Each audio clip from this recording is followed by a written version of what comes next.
Dolly and I are a good example of old friends. 30 years ago this year, we had Islands in the Stream. And we've worked together since then, but this is the first time in 10 or 15 years we'd even seen each other. So it was great to go back in the studio with her. The song was actually written for us. Don Schlitz, who wrote The Gambler, and he wrote the song The Greatest I did about the little kid who plays baseball.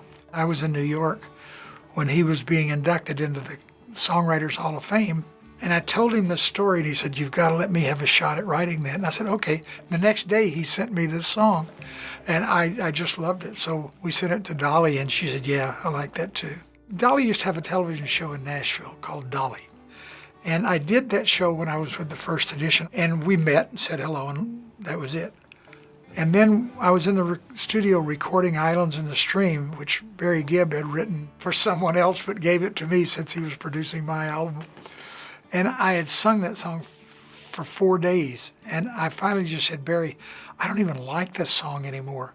And he said, "We need Dolly Parton." And I said, "Well, I met her, but I don't really know her." And my manager, Ken Cragen, was there, and he said, "I just saw her."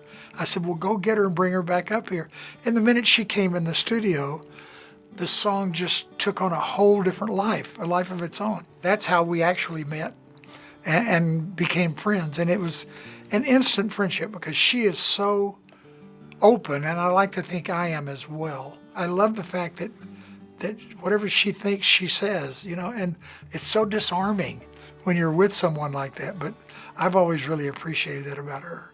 I have 9-year-old identical twins, boys. And in my autobiography, I talked about there's a fine line between being driven and being selfish. When you want success so bad that you become selfish. And I think I really hurt some of my earlier marriages because I was so driven. And I don't want to do that in this case. I really want to be there for the boys. The song touched me, and just like because I hadn't been there for my 2 older sons, and I really want to be there for the boys. I've always picked one of 2 types of music, either ballads that say what every man would like to say and every woman would like to hear, or story songs that have some social significance. If you go back and look at Reuben James, it was about a black man who raised a white child.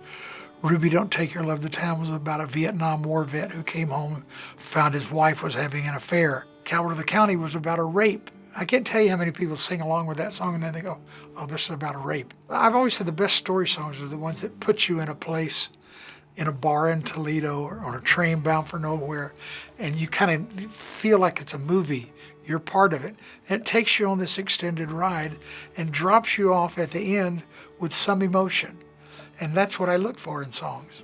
I've said this before, but I'm so glad it's happening now rather than at the peak of my success, because I'm not sure I could have appreciated as much then. But time has gone by, and I have 2 9-year-old twins and my wife who will be there, and my older boys, I have 2 older boys, they'll be there. All my brothers and sisters will be there. So it really means a lot to me now. Hits come and go, artists come and go, but the Hall of Fame is forever. There's only 130 people in there, so that's pretty rare air. I'm always amazed at, number one, how well I've done and how long I've been able to do it. I don't take that for granted, and so I think you have to really want to do this to do it as long as I've done it.